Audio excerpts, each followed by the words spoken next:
This is going to be a final test video on an amp we just sold today. A gentleman bought it from us. Really good amp, built by Joe the Grinder, 2 Toshiba 2879s. It does have a variable on it. It's set up to drive. I've been driving a pair of 500Zs with it. That's what I've been using to test them out, is this amp. And it does a real good job driving them with my Cobra 1000 or Cobra 29, either way. We're going to drive this 29 into it. It does about 25 watts, maybe a little bit more. Peak, it's got a stock final, tuned by Forrest Gump in Alabama. And yeah, like I said, this is just built by Joe the Grinder, bass amp. Runs real quiet, red fan, slick. Got a pretty good little paint job on it. Just a good amp. Kind of hate to see this one go, because it does so well driving the 2-tube 500Z amps, but glad to hook somebody up with a nice piece of equipment. Anyway, we'll get into the test here. We're going to run a 500 watt slug. We'll start out on average power, I believe. Yeah, our peak kit's off. We'll just start out on average, and we'll have our variable wide open. Then we'll turn our variable back and show you how far to go down. I think we're keying 3 or 4 watts into this thing. So we'll be looking at the middle scale. That's 100 watts, 200 watts, 300 watts, 400 watts, and 50 is 500. Keying about 45. Audio, hello, radio, 1, 2, 3. Audio, 1, 2, 3. Audio, 1, 2, 3. Audio. About 110 average. And using this thing on my antenna, and you know, after it's going in line and everything, I think it did about 325, 340. We'll see what it does here. Might do a little bit more dummy load.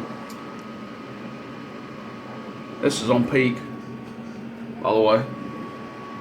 Hello, radio, audio, 1, 2, 3, audio, 1, 2, 3. Hello, audio, 1, 2, 3, audio.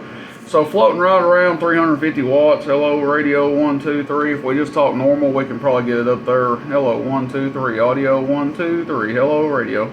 320, 340 watts, just talking normal. And audio on, if we scream in the mic, a little bit over 350.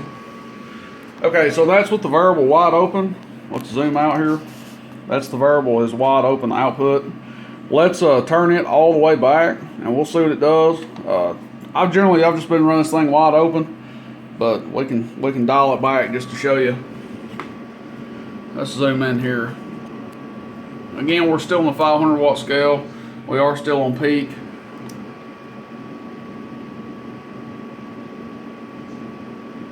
So our carrier went way down. Hello, radio, 1, 2, 3. Audio, 1, 2, 3.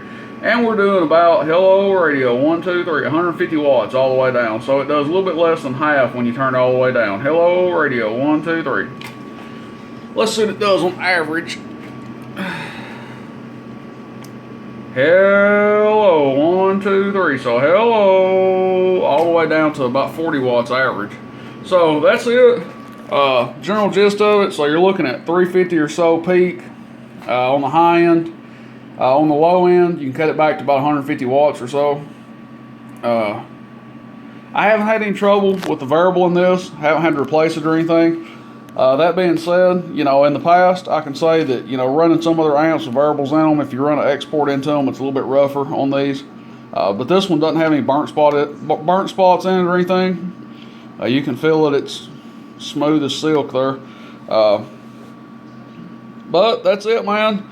Hope you got the pictures I sent you, and I hope this amp does a good job for you. I think you're planning on using it as a driver, so I think you'll be very, very pleased with it.